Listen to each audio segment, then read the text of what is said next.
Estamos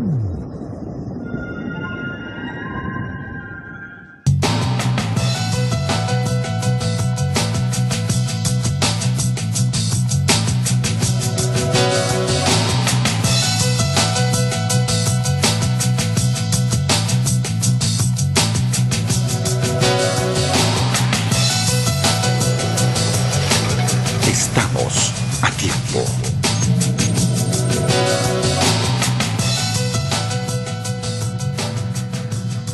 Muy buenas tardes. Bienvenidas, bienvenidos a Estamos a Tiempo, un programa del Instituto Prisma, el periódico La Razón y Cadena A con su señal a nivel nacional. En este fin de semana, el tema censo agropecuario. Y nuestros invitados. Está con nosotros Óscar Basoberri, coordinador del Instituto para el Desarrollo Rural de Sudamérica. Bienvenido, muy buenas tardes. Buenas tardes, Lucía. Está Lorenzo Solís Tito, director general de CIPCA. Muy buenas tardes. Buenas tardes, Lucía. Y Juan Pablo Chumacero, director de la Fundación Tierra. Buenas tardes. Gracias por la invitación. Gracias a ustedes por acudir a nuestra invitación y tratar este tema que, bueno, después de 29 años, Bolivia vuelve a tener un censo agropecuario. Y por eso hay que refrescar la memoria y hay que saber qué es un censo agropecuario. Óscar, ¿quieres comenzar?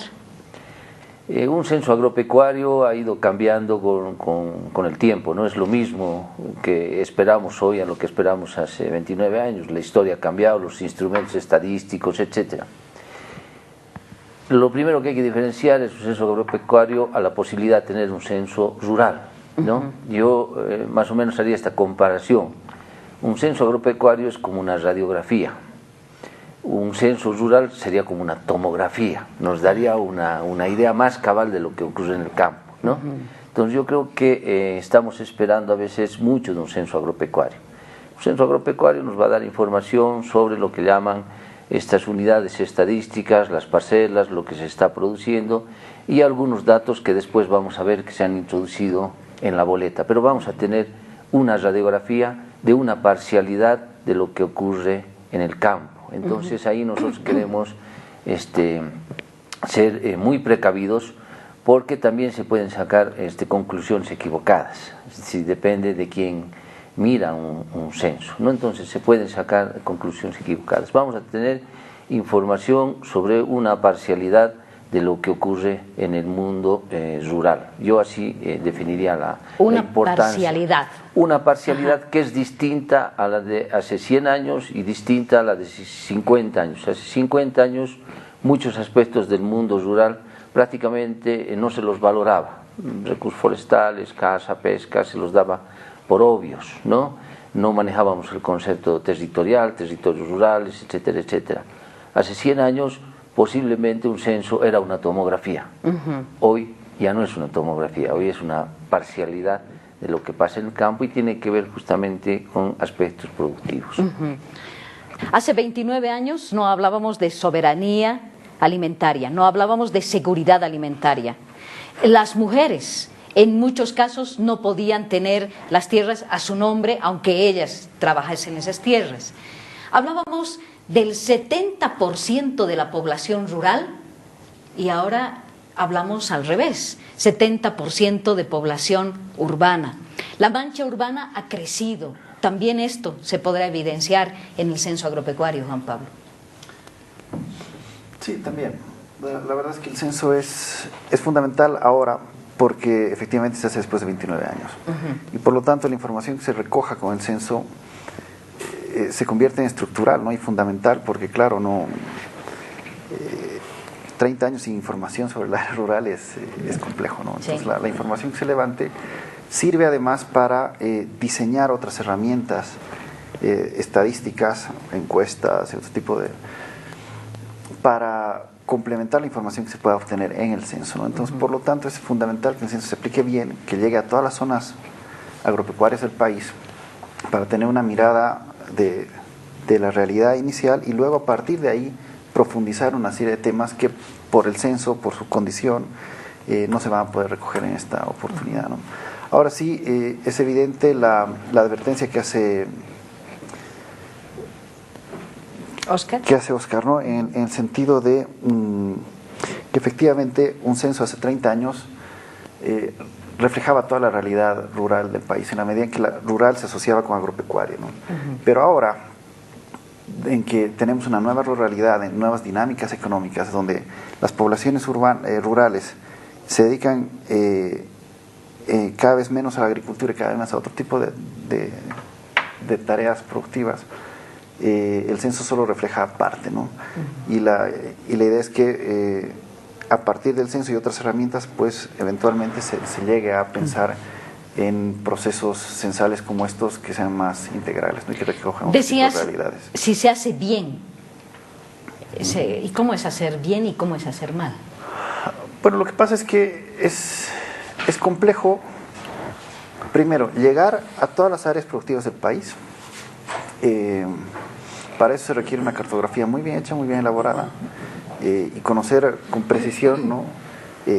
Áreas de expansión agrícola y agropecuaria en el país, zonas que hace 30 años no se producían, ahora se producen, y al revés, áreas que producían hace 30 años ahora ya han dejado de producir. Entonces hay que saber llegar a estas zonas.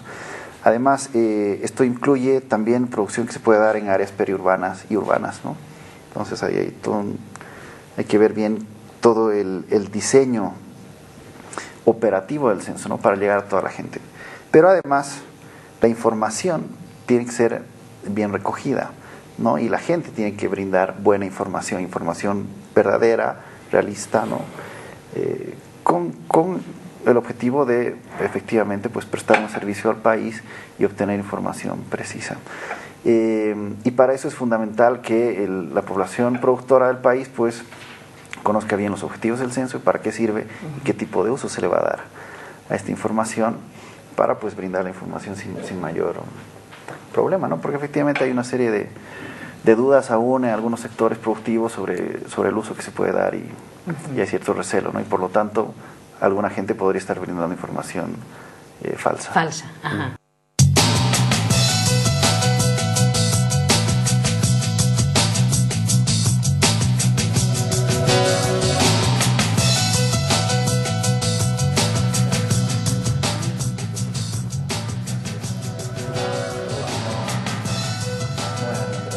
Volvemos y volvemos con el tema, el censo agropecuario, que se va a llevar a cabo entre el 1 de septiembre y el 15 de octubre de este año, 45 días. Las pruebas ya se realizaron y, por supuesto, se realiza también con una boleta que llaman inclusiva, Juan Pablo. ¿Por qué llaman boleta inclusiva? Bueno, en realidad... ya me está diciendo lo que hay sucede... dudas en la inclusión. No, efectivamente es una boleta que incluye varios temas. Pero en realidad no es solo una, son dos boletas. Exacto, dos. No, hay una boleta que se aplica a cada unidad productiva agropecuaria que recoge la información pues que uno podría esperar en un censo como este, ¿no? Los datos del productor o productora, los datos de la unidad productiva agropecuaria, los datos de tenencia de tierras, el dato del uso de la tierra, insumos que se utilizan en la producción, ya sean semillas, ya sean maquinaria, algo sobre la participación del hogar en el trabajo agrícola, mucho también de información de orden ganadero, ¿no? Qué tipo de animales, edades, pesos, este tipo de cosas. Y algo también de acceso a crédito, servicios y capacitación. Y la boleta comunal pues recoge información más o menos similar en aquellas circunstancias, para aquellas circunstancias en las cuales la comunidad sea una unidad productiva agropecuaria, ¿no? Y la producción sea colectiva, comunal. Se puede considerar una boleta relativamente inclusiva en el sentido de que si uno ve la boleta del 84, de 1984, es una boleta de 55 preguntas. Tiene que ser una boleta muy corta, muy ágil, ¿no? Por los tiempos que requiere hacerlo. Y la boleta que se está probando ahora en las pruebas piloto, en las 3 zonas, tiene 107 preguntas, ¿no? Se ha más que duplicado la cantidad de preguntas, un poco en función de la discusión que ha tenido el INE sobre el diseño de las boletas con distintos sectores productivos del país, con distintas instituciones, sociedad civil y los mismos ministerios, los intereses de cada sector estatal, ¿no? Y obviamente yo creo que sí recoge en general el panorama agropecuario del país, pero aún así se puede cuestionar pues algunos temas que entran o no entran, ¿no? Como el tema forestal, por ejemplo, ¿no? Que está tocado pero muy levemente. Pero también hay que pensar que es un censo estrictamente agropecuario, no es un censo forestal, y que si queremos información de esta naturaleza, por ahí requerimos otro tipo de herramienta, ¿no? Yo rescato de la boleta y en realidad este proceso que está intentando reflejar el país que somos, ¿no? Es por eso que hay una segunda boleta comunal. Debemos reconocer y debemos reafirmar y sentirnos orgullosos que 50% de la tierra en el país está en manos de comunidades campesinas, indígenas, etcétera, una realidad que no es común en Latinoamérica y bueno, en algunos países del mundo sí, pero en los países cercanos no es así. Entonces la boleta intenta recuperar todo esto, ¿no? Algunos nos asustamos por el tamaño de la boleta, porque es un esfuerzo muy grande del productor también, y esto se puede solventar con mayor capacitación a los encuestadores, a las mismas comunidades que se espera que participen activamente en una fase preparatoria del propio censo, ¿no? Principalmente, bueno, son varios temas, ¿no? Sí. Uno de ellos tiene que ver con que la boleta reflejase la realidad de la dinámica de las familias campesinas indígenas, que como decía hace rato pues, se dedican al policultivo, ¿no? Sí. Y no son únicamente actividades agrícolas y pecuarias, ¿no? Tiene que ver mucho con gestión territorial, el manejo de bosque, ¿no? Acordémonos pues de la castaña. La castaña es una actividad de protección del bosque, ¿no? Sí. Y como la castaña y otros rubros, como el cacao, ¿no? Una serie de rubros que tienen que ver con territorio. La quinoa, que ahora... Bueno, la quinoa es actividad agrícola, ¿no? Tanto, sí. También tiene que ver con las actividades de la pesca, ¿no? Con fines comerciales, con fines de autoconsumo. También tiene que ver la crianza no crianza, sino la gestión de las vicuñas, ¿no? Que no se come, pero sí se aprovecha la fibra. Entonces, estas dimensiones de la agricultura familiar tienen que estar incorporadas también, ¿no? Entonces creo que en esa medida también se han incorporado. Entonces a mí no me asusta mucho que sean, siempre podemos discutir hasta qué nivel queremos, ¿no? Entonces estas 108, pero no me asusta tanto la cantidad, sino que los diferentes actores, ¿no? se vean incorporados y sus diferentes actividades económicas. Y creo que en gran medida esta boleta recoge, ¿no? Siempre podemos ser más exquisitos, ¿no? En las preguntas, en los contenidos, etcétera, pero yo pienso personalmente que en gran medida recoge las sugerencias que se han hecho desde la sociedad civil, la academia, las instituciones que trabajamos en desarrollo rural, etcétera, ¿no? Cuando estamos hablando de diferentes actores, hablamos que no son solo campesinos, sino indígenas o cocaleros, sino también sectores agroempresariales. Exactamente. Por ejemplo, soyeros, Así es. Ganaderos o avicultores. Así es, ¿no? Así es, todos los actores económicos, ¿no? Además ahora tenemos en la Constitución las diferentes las actividades de la economía plural, ¿no? Entonces también, ¿no? Todos los sujetos económicos tienen que estar incorporados y de hecho creo que están incorporados, ¿no? Y lo importante es recoger a su problemática, ¿no? Su aporte, su rol, ¿no? De modo que la información consolidada pues dé cuenta, ¿no? De la diversidad de actores y actividades económicas y cómo las políticas a futuro puedan potenciar, impulsar, promover los roles precisamente de estos actores, ¿no? Toda boleta, y más todavía en dos boletas donde tenemos tantas preguntas, siempre hay nudos, ¿no? Puntos que son más de controversia. ¿Cuáles serían esos puntos según ustedes? Bueno, desde mi punto de vista y en algo que intentamos llamar la atención fue justamente en la clasificación de los actores productores, ¿no? Porque, claro, detrás del concepto agroempresario hay mucha diferencia entre los que forman este grupo de agroempresarios, ¿no? Y también dentro de un concepto, por ejemplo, de cooperativa o producción comunitaria, podían haber entrado otros actores como las colonias menonitas, y que nosotros pensamos que esta sí es una oportunidad especial para, por ejemplo, saber cuántas comunidades menonitas existen, cuánto están realmente produciendo, cuánta tierra está en sus manos, cuánto capital extranjero existe en el agro, etcétera, etcétera.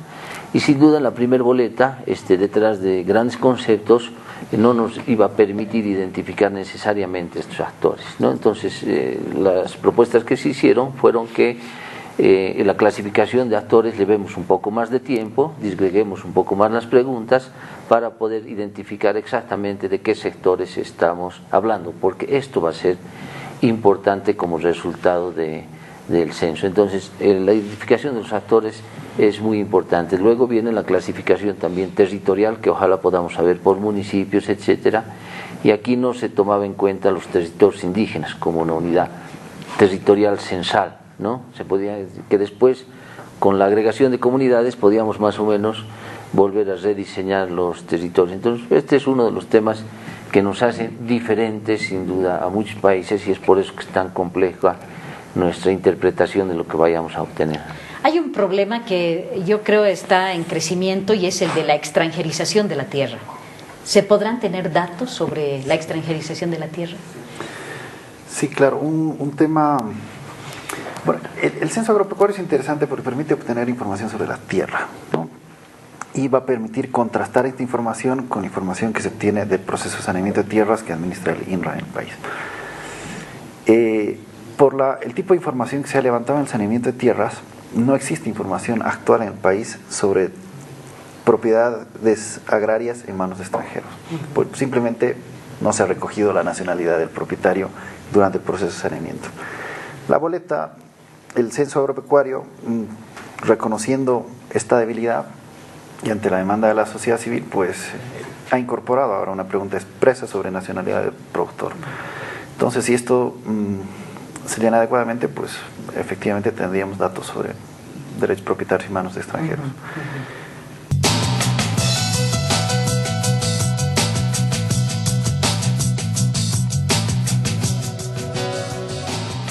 Bloque de Estamos a Tiempo con el tema censo agropecuario, y hoy en este espacio vamos a hablar sobre las observaciones al censo. Ya sectores productivos, principalmente cruceños, objetaron, por ejemplo, la falta de actualización cartográfica bajo la cual se realizaría este censo. Hay interrogantes relacionados con el derecho propietario o la unidad productiva, es decir, ¿quién va a responder en el censo? ¿El que vive en el lugar? ¿El que produce? ¿O el propietario? Porque pueden ser tres. Hay que tener una cosa muy clara, ¿no? El censo se aplica a la unidad productiva agropecuaria y por lo tanto la gente que debiera responder son productores y productoras, ¿no? En algunos casos el productor es el mismo propietario, pero en otros casos es distinto, ¿no? Sí. Y efectivamente esto lleva, uno se pone a cuestionar cómo se va a aplicar la encuesta en las áreas agroindustriales donde tenemos medianos y grandes productores que por ahí incluso ni siquiera viven en el país o viven en la ciudad y hacen otro tipo de actividades. Entonces, ¿quién responde por ellos, no? Porque además por la dimensión de la producción es fundamental tener esa información. Y es un tema que el INE tiene que ver la forma de resolver oportunamente. Otro problema que también es complejo es que al levantar información del productor, levantas en el tema tierras información de las tierras que tiene en propiedad y las otras tierras que puede usar pero que tal vez no son propiedad, ¿no? Alquiler, al partir, arrendamientos. Y es importante tener ambas dimensiones, ¿no? Y pasa también por el tema de la extranjerización, porque es muy probable que buena parte de los extranjeros no tengan tierras en el país, pero sí utilicen tierras nacionales, ¿no? Entonces, el peso del extranjero en la producción nacional puede ser mayor que la cantidad de tierras que ellos tengan en realidad, ¿no? Y esto lleva a pensar también en la forma de recoger la información cuando un productor, y esto sucede en muchos lados, sean pequeños, medianos o grandes, tiene tierras en distintos municipios, como producto de estrategias de manejo de pisos ecológicos y demás, ¿no? Porque se da y se da mucho. ¿Cómo levantas esa información? No, si es un solo productor, pero que cultiva en 3 pisos distintos y el censo entra a la zona en una semana, ese productor tiene que moverse, tiene que perseguir a los encuestadores. O sea, ¿cómo recoges fielmente esa información en situaciones de multiruralidad y multiproductividad? Entonces es complejo. Y otro tema fundamental es el tema de levantar información sobre la participación de las mujeres en el proceso productivo, ¿no? La encuesta tiene que la boleta tiene que recoger información para las mujeres de manera apropiada y adecuada, de tal manera que se reconozca su participación. Sí, Lorenzo, es las observaciones que tengas y que se hayan estado visibilizando frente al censo.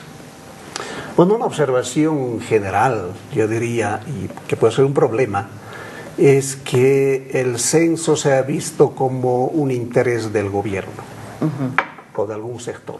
El principal problema puede ser ese, ¿no? Yo creo que tenemos que asumir que el censo es de interés del país y por lo tanto todos deberíamos estar activos, movilizados para asegurar y garantizar que el censo se desarrolle según el propósito que tenemos, ¿no?, como país. Y en ese sentido yo creo que las pruebas que se están haciendo, ¿no?, ahora en los 3 municipios, ¿no?, en Soracachi, después en San Borja y Pampa Grande, hemos escuchado mediante los medios de comunicación algunas posturas muy exitistas, ¿no?, de que esto va muy bien, ¿no?, que es una maravilla. Por otro lado también posiciones muy pesimistas, y esto puede ir contaminando, ¿no?, en lo que queda hasta el inicio del censo, ¿no? Entonces yo creo que hay que despolitizar, es una necesidad nacional que todos deberíamos estar implicados, y esta prueba debería servirnos para corregir aquellos aspectos deficitarios, ¿no? En primer lugar, la boleta, ¿no? Ojalá podamos disminuir la cantidad de preguntas, ¿no? Pero más que disminuir, que sean preguntas pertinentes, adecuadas, apropiadas, y que el productor, el representante de la UPA, quien sea, esté dispuesto a proporcionar la información. Y luego la información previa, ¿no? Nosotros habíamos sugerido al INE de que se pudiese constituir una especie de comités municipales del censo, ¿no?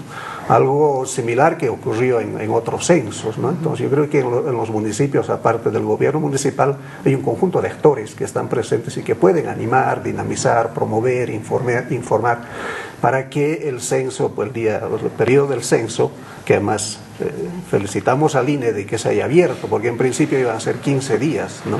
Y claro, la realidad rural es distinta, pues, ¿no? Hay zonas muy alejadas, desconectadas, en fin, o la gente está en otras dinámicas. Entonces creo que 45 días es un buen tiempo, una cantidad de días que va a permitir llegar a todas las comunidades, las familias. Entonces creo que es un buen avance, pero junto con ello debe haber también otros elementos que aseguren la participación de la gente. Entonces, ojalá todavía estemos a tiempo para involucrar otros actores, de modo que haya una especie de comité del censo, obviamente liderado por el personal del INE, ¿no?, que pueda difundir estas susceptibilidades que mencionaba Oscar, ¿no?, que son reales, ¿no? Toda persona que le van a encuestar, entrevistar, que tiene diferentes temores, ¿no? Y la principal razón es que le van a cobrar impuestos. Las organizaciones campesinas están de acuerdo, los empresarios del agro están de acuerdo, hay sectores disidentes que se oponen. Creo que todos coincidimos que esta es una oportunidad única en la que la única, ¿no? Sí. Puede tener una posición clara, y las organizaciones campesinas, indígenas pueden tener una posición clara en participar activamente del censo. Por esta su situación en relación al gobierno. No es para nada desconocido que hay una relación muy cercana y que esto podría favorecer a que tengamos muy buena información, ¿no? Solo que hay algunos sectores que y en el caso de la empresa privada esperaríamos lo mismo, porque están siendo favorecidos por muchas políticas públicas. Pero si recurrimos a lo que ha pasado en los países vecinos, porque todos los países estamos en procesos de censo, en realidad han tenido muchas dificultades en participación, principalmente el sector agroindustrial. En el caso de la Argentina, por ejemplo, se negaron a participar y el gobierno tuvo que poner una especie de certificado de participación censal, que si no obtenían este certificado los agroempresarios no podían tener transacciones en el banco, por ejemplo, de manera de obligarlos a participar en el censo. En el caso del Paraguay, grandes territorios tampoco participaron las unidades agroempresariales, porque lo que ellos discuten un poco es las otras consecuencias que puede tener esta información. Por ejemplo, nosotros tenemos leyes muy claras en cuanto a la deforestación. Si resulta que vamos a encontrar que muchas más áreas están en producción de las áreas que hemos autorizado a deforestar, hay un gran problema. Alguien está haciendo trampa, ¿no? Entonces, las consecuencias de esto es muy difícil digamos, de precisar de parte de los actores. Y ahí yo creo que todavía no hemos visto los reales problemas que va a enfrentar el gobierno o el INE a la hora de aplicación de los censos. En casi todos los casos se extendió el periodo censal para poder cubrir no solo a los que están más aislados, sino a las empresas que se han resistido a ser censadas. Por otra parte, ¿hay medidas para quienes no quieran participar en el censo? Todavía no conocemos esto en el país. Seguramente habrá, a medida todavía que se no acerca, se claro, va a empezar a haber algunas medidas para obligar a la gente a que participe, ¿no? Otro de los problemas que hay ciertas categorías en el país que están establecidas en la Constitución Política del Estado, como la reclasificación de la propiedad agraria, que desde mi punto de vista hubiera sido mejor ya tener resuelto para entrar a un censo, ¿no? La Constitución dice hay que reclasificar la propiedad agraria, eso quiere decir que tenemos que decir quién es pequeño, quién es mediano, quién es empresa agrícola, etcétera, etcétera. Esta discusión todavía ni siquiera ha iniciado en el país, entonces estamos entrando a un censo sin estas categorías que desde mi punto de vista son básicas, ¿no? Sí. Para poder es como la cuestión de identidad. Es como la cuestión de identidad. Sí. Y después viene, bueno, el tema de las comunidades y todo esto, ¿no? Pero claro, yo todavía soy positivo, es decir, creo que vale la pena el intento.